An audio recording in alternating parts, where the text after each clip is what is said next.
Okay, so this was a movie that when I finished watching it, I kind of felt, oh man, I didn't know anything about the Mexican Revolution, and I feel like now I kind of do. Then I started doing a little research and realized, oh, they way oversimplified and changed a lot of things on this, and all of a sudden I felt like, okay, maybe I actually don't know anything other than maybe some names of some significant people, because they changed a lot. Basically, the only thing that I knew about it was that like Pancho Villa was there at some point. Right, which is a name we recognize. Other than that, right, and that was it. But yeah, I'm the same way. I didn't know hardly anything about it. And you're absolutely right about the simplification of it for the movie, because if you wanted to tell the whole story, obviously you can't tell it all in a 2-hour movie.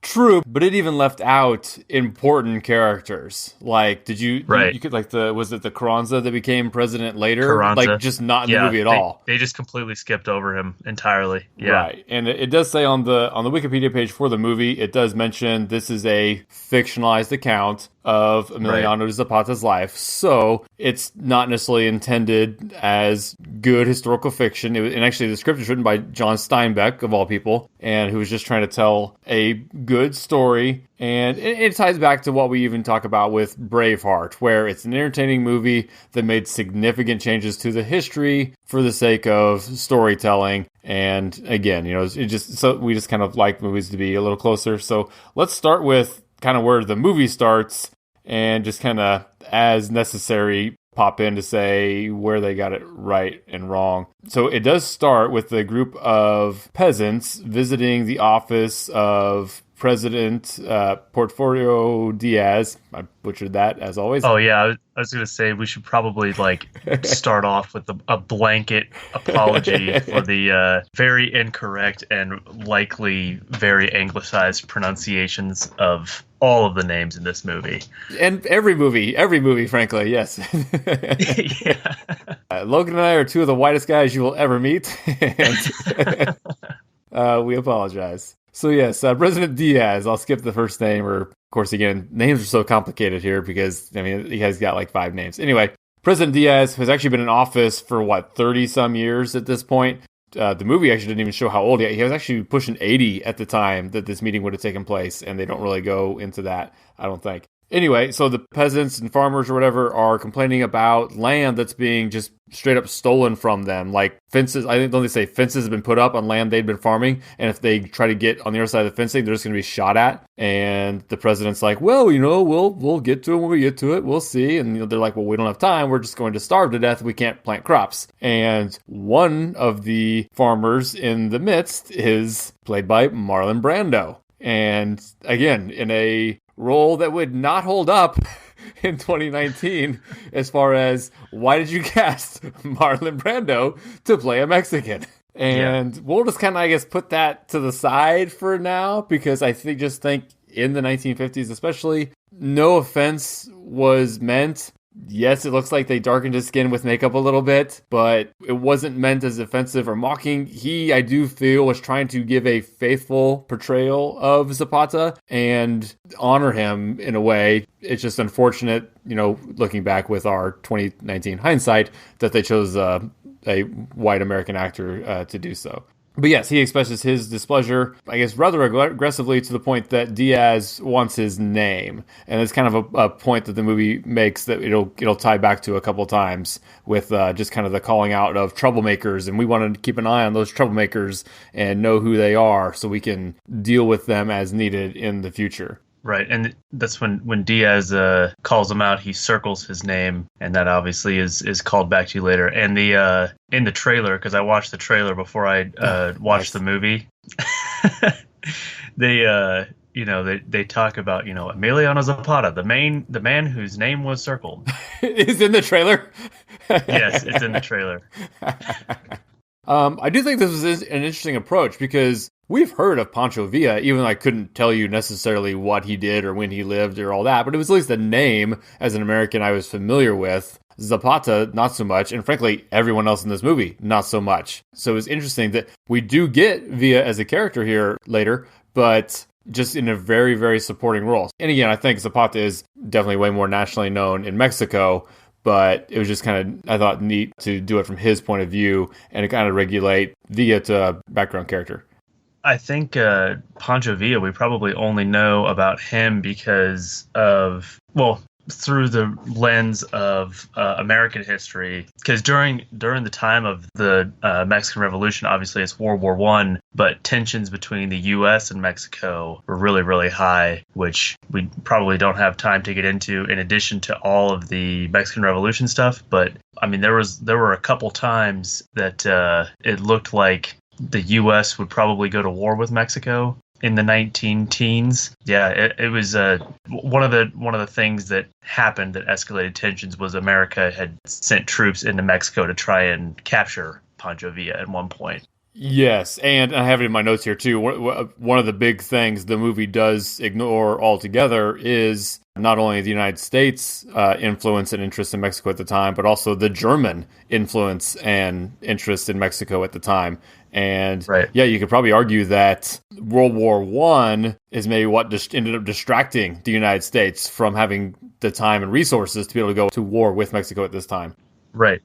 And then you have the whole thing with like the Zimmerman telegram, which was actually trying to kind of do the opposite of that, where they were trying to get America mired and bogged down in a war with Mexico so that they wouldn't be able to fight in World War I, or if they were, they would at least be kind of hamstrung by this other war they were fighting on their own continent. Right. And so I didn't take super good notes during the movie like I usually do, and probably was a mistake because I don't have my plot detailed out as well as I would like to in my head. But roughly speaking, so they go out, they start kind of butting heads with the people, taking up their farmland, and basically they're ready to fight. They're ready to fight now. They're tired of the corruption of this Diaz guy that's been in office for decades, and basically, the movie doesn't get in too much as far as how corrupt he was, but he basically did just kind of, it's similar to like a Saddam or a Kim Jong-un or Putin now, where technically they have elections, but if you run against him, you're probably going to end up in prison. And he just didn't allow anybody to run against him for 30 years. Well, and he had all the support of the right people. So, even though he's hated by these farmers whose lands he's not taking but allowing to be taken, he's well liked by the richer business owners in Mexico because he had a lot of, pro-corporate, pro-business politics, and he was kind of letting them do whatever they wanted. And his policies basically, it was just like you see in the movie where they started taking lands from farmers that were planting food crops, and they started planting, cash crops. That was a huge reason why it was the farmers that were revolting against him, because he just had these anti-poor policies for so long. Right, yeah, basically just the case of the rich and powerful getting more rich and powerful, and basically did themselves a disservice by letting it get to the breaking point where the poor people were now so downtrodden and desperate, they essentially had no choice but to fight against the establishment, because it was basically that or die. And so It does get to the point of revolution. So the next person who then comes into play here is, Madero, right? Yeah. Yeah, so Madero, who himself was actually from the upper class, but maybe enough of an idealist that he definitely sided with the peasant farmers. He was against the open corruption of Diaz and supported his ousting, and did, try to run against him unsuccessfully earlier. And then, they have an election. He wins the election, and then basically that result is just ignored. And then they basically, raise the uprising, and, it goes to war, battle ensues, and Diaz is forced to finally resign in 1911, and Madero becomes president. And even that was a months-long process to actually get to where he was actually the sitting president, and just, again, realized it was more complicated. It took Madero 6 months to set up his government after he had ousted Diaz, and apparently he was not really well liked by the legislative branch in Mexico, because a lot of those guys were still pro-Diaz guys. Right. And also he was not well liked by the press, which under Diaz, they were kind of, no one was allowed to write anything negative about the presidency. But now under Madero, he was more of an idealist. So he says, okay, yeah, right, freedom of the press, write whatever you want, guys. And they're like, you're an idiot. Yes. Basically, not like metaphorically, yeah, they basically started attacking the moment they had the right to attack. And Right. the movie paints Madero as, I think, a very pure, if naive idealist. Probably an oversimplification. He doesn't seem to have been a bad guy, but it was definitely more complicated than the movie would have you believe. He is then fairly shortly ousted in a military coup by Huerta. Huerta was the general who ousts him in the movie and in real life. And they show it in the movie, too, where he's assassinated by Huerta's men. Which actually came after kind of a big thing that I had written down here was the reason why Huerta was sent to Zapata in the first place was because when Madero took power, he wanted all the revolutionaries to disband their forces and give up their weapons. That's right. And Zapata refused. That's in the movie, isn't it? Yeah. Right, because he said, well, who's going to enforce the laws of the country? And he said, oh, well, the army and the police. And Zapata's like, well, these are the guys that we just got done fighting a war against. Like, it's literally the same guys. Right. So we're going to keep our guns. We don't want to give up basically our only protection against, these now legitimized guys that we were just fighting a revolutionary war against. And so when Zapata refused, well, so in the movie, they made it seem like it was maybe like Huerta was kind of acting on his own. Oh, right. But in real life, it was Mexican Congress sent him to squash this new rebellion that was Emiliano Zapata not wanting to give up his weapons. Which is very significant. And it kind of also highlights, too, that as with anything, I think we're kind of used, because you think of like the American War of Independence. It's like, oh yeah, the colonists versus the British. Two sides. American Civil War, the North versus the South. These revolutions, and we'll get to another one here next week, are just way more complicated as far as the factions against each other. So it's like Huerta is actually kind of with Madero, and then Madero is actually supposedly with the farmers, but then all three are actually kind of fighting against each other at the same time later, and it's messy. Very, very, very messy, and we're obviously not going to do it justice or have time to break it all down or even understand it well enough here. But yes, the point of the weapons was, you're right, a very significant one, where it's like, why are we going to disarm ourselves when the people who we were literally just fighting are still the people who are now supposed to protect us? We don't think that's going to work, so we're going to keep our guns. Right. And then geographically, so how this all kind of breaks down too. So Madero and then also Villa, who is an important kind of background character within the movie, kind of more from the north, and Zapata was basically the leader in the south. So a lot of these revolutions were even kind of happening independently. So we're in the state of Morelos, which is where Zapata is. And so again, pockets of revolution were kind of happening everywhere. And after Madero is assassinated, some of the various factions are kind of forced to get together. And then that's where we kind of see Villa and Zapata join forces, right? To go up against Huerta, who's basically established himself as like a military dictator, at least for the moment in the movie. Right. That's not really how it happened in no, in real right. life, But though. In the movie, that's how they simplify it. Yeah. Yeah. So okay. So in the movie, they do with that. So what did happen in real life then? So in real life, Huerta basically had Madero killed in 1913 and took power in a coup. And so he was the president, but only for about a year, because then a guy named Carranza came and took power from Huerta, and Huerta fled to the United States. And one of the guys that helped Carranza take power was Pancho Villa, who supported Carranza against Huerta. But after Carranza took power, Pancho Villa had further left-leaning political views than Carranza did. So then Pancho Villa and Emiliano Zapata teamed up to fight Carranza in the Mexican Civil War, after which Carranza was actually victorious. But then he was assassinated in 1920. Yeah, it's a mess. But that's getting beyond the scope of this episode. But yeah, so it's... So in the movie, so it's not even like they combine Huerta and Carranza into one character. They almost just eliminate Carranza and then just have Huerta be a threat for longer than he was. But then even when they do defeat Huerta in the movie, and they kind of jump ahead, they almost just ignore Carranza and Huerta altogether and just kind of pretend that the revolutionaries are kind of now in charge, because we get a scene echoing the one from the beginning where Zapata is almost kind of proxy in charge, at least in southern Mexico.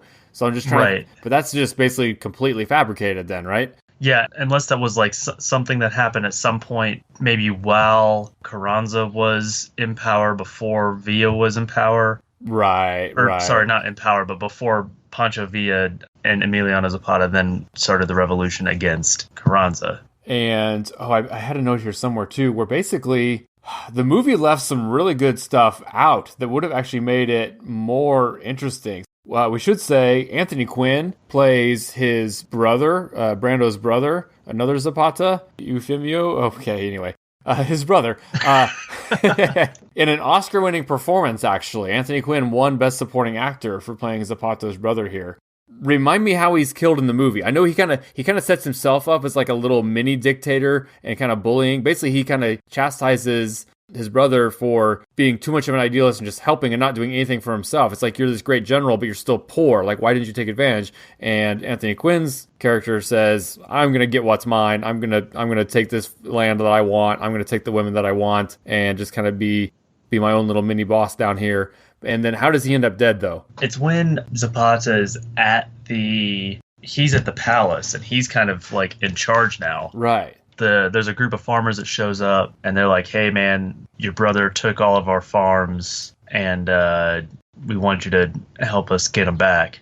At first, Zapata's like, how dare you talk to him, talk about him like that. He's a general. Right. He's a war hero. And this is where we get he asks the guy what his name is, and he's like, Hernandez. And so he goes and he circles the name, and then he realizes, oh my God, I've become the thing that I was fighting against for so long, and, ends up throwing away the list and decides, all right, it shouldn't matter whether or not he's a general or whether or not he's my brother. If he is going to revert back to this, sort of, I'm going to take what's mine attitude, then, he needs to be stopped. So then he goes with these farmers to try and convince his brother to stop what he's doing. And I think one of the farmers shoots him. See, that's why I couldn't remember who actually... I know he got shot, but I couldn't remember who shot him. So it wasn't in battle, though. Yeah. It was just, personal grievance. No. It was, and that was kind of confusing because I thought that like all the farmers were in that same room with him. Because he says, oh, I'm just going to leave. And then somebody comes like from the other end of the house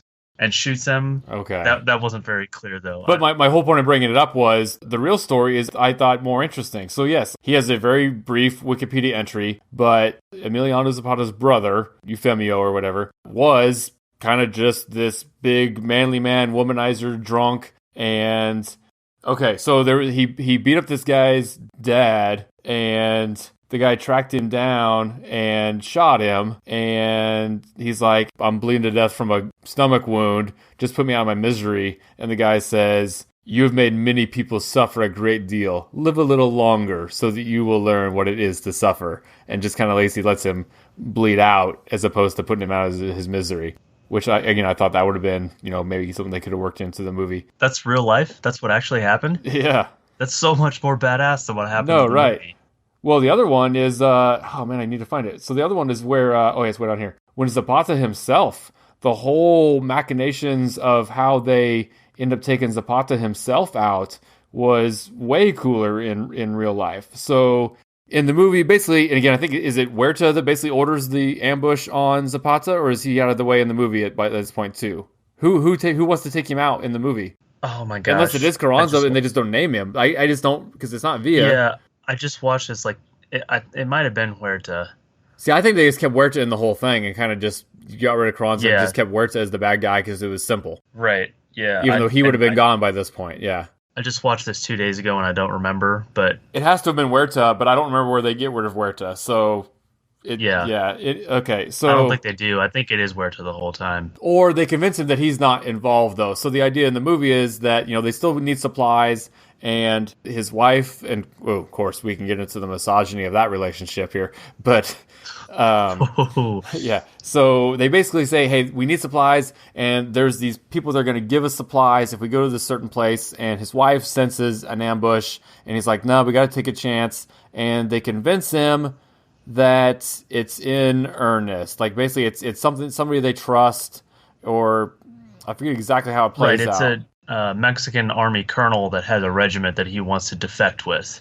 Gotcha. And they're like, oh yeah, it's we got all these supplies, all this ammunition, all these explosives. And we want to defect from where to your side? Yeah. Right, and I think they even because he asked, he's like, well, how do I know this guy's legit? And they're like, oh, well, he killed so and so, and that guy's been a huge problem for us for a long time. And Okay. so yeah, it's kind of this ruse that this colonel sets to try and get Zapata to show up because he knows that the revolutionaries are low on supplies and low on ammunition, which I think Zapata kind of says like, well, I don't really have a choice. I kind of have to. So yeah, so he goes and his wife's fears were confirmed, and he's basically pretty much immediately just executed with not firing squad. Basically, yeah, this ambush him just like there's probably 40 guns on him, just opening fire and just riddling him with bullets. Yeah. Right. And that's basically the end of the movie. And in real life, I guess it's kind of similar to that. So basically, it says Zapata tried to get this note to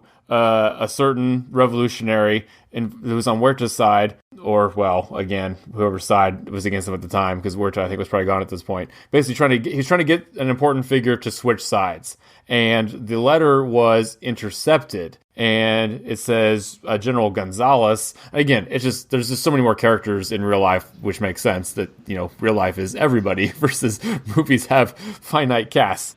Anyway, right. So this Gonzalez guy that intercepted the message from Zapata says he's going to kind of use that. He knows Zapata's trying to get this guy to switch sides, so we're going to let Zapata think he is switching sides. So basically timed it, said, okay, you're gonna tell Zapata you're going to his side, but we're gonna time it to sync up with this new shipment of weapons and everything that he wants. So Zapata told the guy who was going to switch sides to attack a garrison. They actually go ahead and do, and a lot of former Zapata people who had defected to the other side were killed, and this is what convinces Zapata that everything is in earnest. So he does go to get the supplies and is killed. And I guess it is probably what they do in the movie. They just don't explain it well enough in the movie, maybe. And not that I explained it great there, but a lot of stuff that's kind of happened behind the scenes, the movie kind of leaves out that this was a specific person he was trying to target for defection, who the letter was intercepted, and so that's kind of how they set it up against him. As opposed to in the movie, we just assume, it might be an ambush, but in real life, there's a specific reason why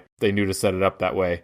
Yeah, and I think narratively, too, for the movie, maybe it works better that you don't know for sure whether it's an ambush or not. True, because otherwise we would have known for sure. We kind of, we were like, oh, the movie's about running out of time here. He's probably going to die. But at the same time, you're right. You have that doubt then, versus if they had just spelled it out and shown this Gonzalez's guy point of view, then you would have known exactly what was up. So you're right. It kind of keeps that suspense going. And the last thing they do in the movie that does kind of echo what happened in real life then is the one person on Zapata's side, when they see the kind of bullet-riddled body, throws out, you know what? This isn't... Look at this. How do we know this is even Zapata? He's so full of bullet holes, this could be anybody. I bet Zapata's still alive in the mountains, ready to help us when we need. And you kind of know that he's kind of bluffing it, but he's kind of intentionally building up that kind of thought. And he did kind of become this larger-than-life figure. And again, way down deep on the Wikipedia page, it says, in the long run, Zapata in martyrdom was a more important figure for the revolution and Mexican pride and everything. And he does become this kind of hero. He's just a major hero of the Mexican Revolution and a person who fought for the people and probably was the idealist that they portray him as in the movie. Yeah, he's just one of the great Mexican national heroes to this day. Yeah, and I didn't see much about his actual marriage or anything like that. And so we might chalk that up to just kind of 1950s machismo.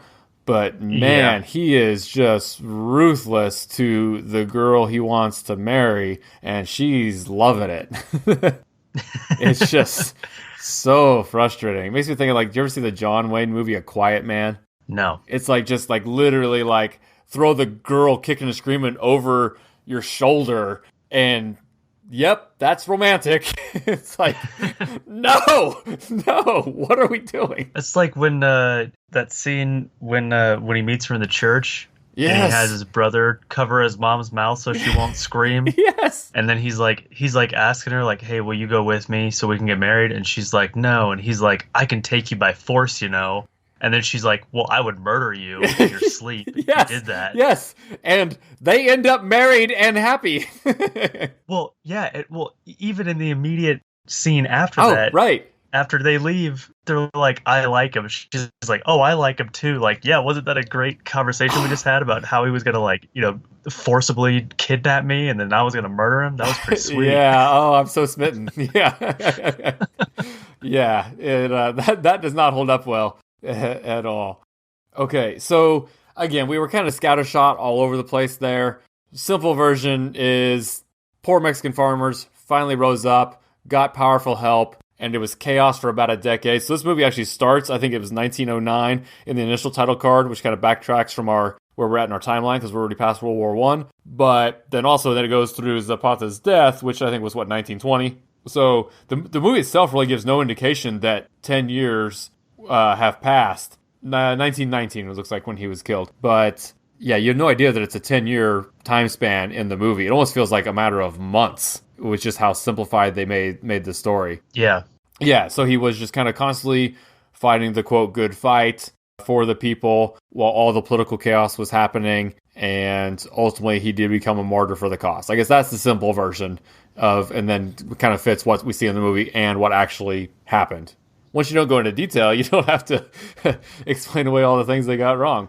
Okay, so this is an Elia Kazan movie, and that is not a super known name in today's circles. Again, he's definitely not a household name, but this guy had quite a run. So Elia Kazan was also Streetcar Named Desire, On the Waterfront, East of Eden, Gentleman's Agreement. Which I think Viva Zapata was sandwiched between Streetcar Named Desire and On the Waterfront. Correct. Right? It's kind of his Brando trilogy. So yeah. it's like a series of like 3 movies that where Elia Kazan was directing Marlon Brando, and then like world-class writing. I mean, this one's written by Steinbeck, yeah, John Steinbeck, and Streetcar Named Desire. Well, it's basically just he was just filming the play, but that's a Tennessee Williams play, right? But talk about some heavy hitters.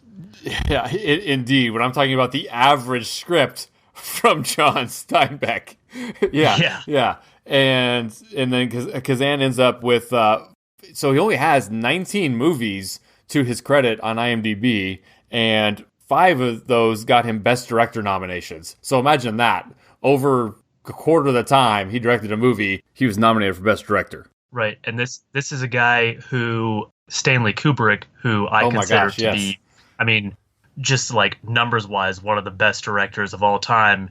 Stanley Kubrick is like, this guy is one of the best directors of all time.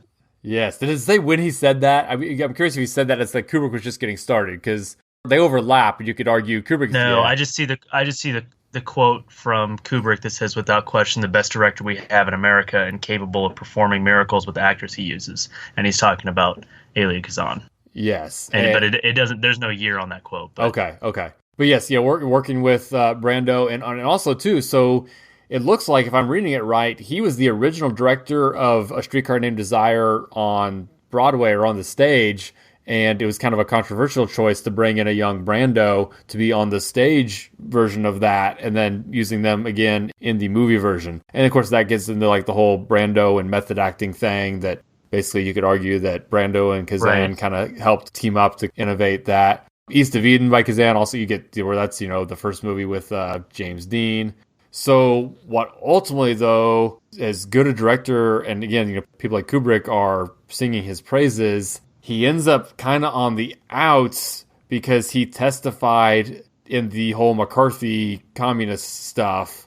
And on basically, he Kazan's testimony helped ruin the careers of people who probably did not need their careers ruined by Joseph McCarthy. Well, and that's controversial too, because there's people who say, well, Elia Kazan, he didn't actually name anybody that they didn't already have evidence against. Right, it was protecting himself, yeah. But that kind of makes it worse, because it's like, well, he just wanted to like participate in it then. Like he just wanted to did he have a part of it. Did he have a choice to testify or not? I mean, I didn't get too into that. Did. Yeah, okay. I think he testified. I think that was like the reason why people were so upset about it, is because like he didn't testify because he had to, and he didn't testify because he had this like all this special evidence. He just wanted to be part of it. Okay. Yeah, it was to the point that basically decades later, when he's getting like a lifetime achievement award, there's people in the audience just sitting there, arms crossed, not clapping for the guy because of his role during those McCarthy hearings and stuff like that at that time.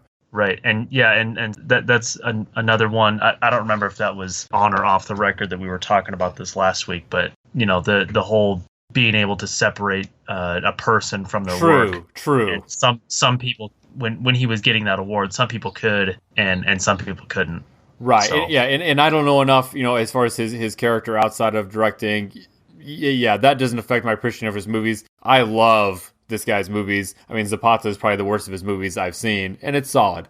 And you look at the 19, I went through them just kind of real quickly there. It looked like 15 of his 19 movies were over a 7 on IMDb. And there's movies I hadn't even heard of until, 30 minutes ago, and they have like an 8.2. And so just really, really good movies I need to probably continue to go through here. Like On the Waterfront's one of my all-time favorites. Gentleman's Agreement is just amazing. Streetcar I need to rewatch. Just very, very talented director.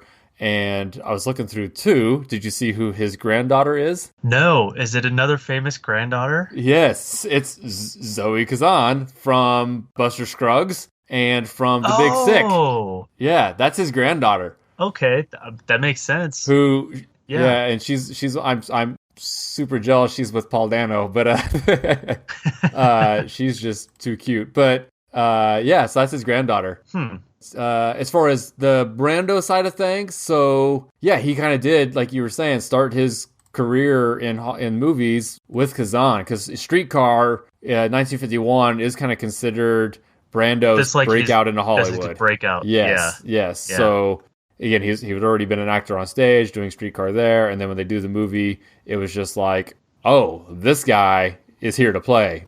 Because in 51, he would have been 27 years old. And it just kind of then starts a nice run for Brando. It looks like it wasn't his first movie. It was his second movie credit here on IMDb. But he goes from Streetcar to Viva Zapata to then he's playing Mark Antony in Julius Caesar just a couple years later. And then you get On the Waterfront and then Guys and Dolls. And he's Marlon Brando. Yeah, it's just overnight star. An iconic performance after iconic performance, basically for his entire career. Yeah, and I mean, even all the way, The Godfather and Apocalypse Now, and it's right. It's Brand, and definitely that guy's career is insane. Yeah, kind of went, famously, I guess, though, from heartthrob to I was gonna say meatball. I don't know, I don't know why that was the word association that just came to mind. Kind of went the Orson Welles route where, good-looking young guys who just became large, older guys. And just because this is a history podcast, and I think I actually mentioned it in the episode on A Man for All Seasons, we're kind of on the other side of that now. I compared Henry VIII to Brando and Orson Welles. So now we're kind of to a Brando movie. I think this is our first Brando movie on the list. Yeah, it's kind of the same thing. So we see Henry VIII as kind of just, the pictures of him in his, his 50s or 60s when he's just kind of this big, obese, bearded guy. It's like, right. But when he was in his 20s, he looked like Brando. He was just kind of the stud athlete looking guy and ladies' man and all that. Like Robert Baratheon. Honestly, well, and I wonder if that's deliberate. You're right. It's absolutely Robert Baratheon from Game of Thrones for all these guys. The kind of the Brando route / Henry VIII route, where just great young warriors who then just kind of rest on their laurels, I guess, and get overweight. So I think that's what I wanted to talk about on Viva Zapata. Any final thoughts before we kick it to next week here? No, it's a really good movie. I recommend it. So tune in next week when we're going to continue on this revolutionary kick that we had, I guess last week with Russia, this week is Mexico, next week is Ireland. So we're going to see the Irish Revolution next week with The Wind That Shakes the Barley.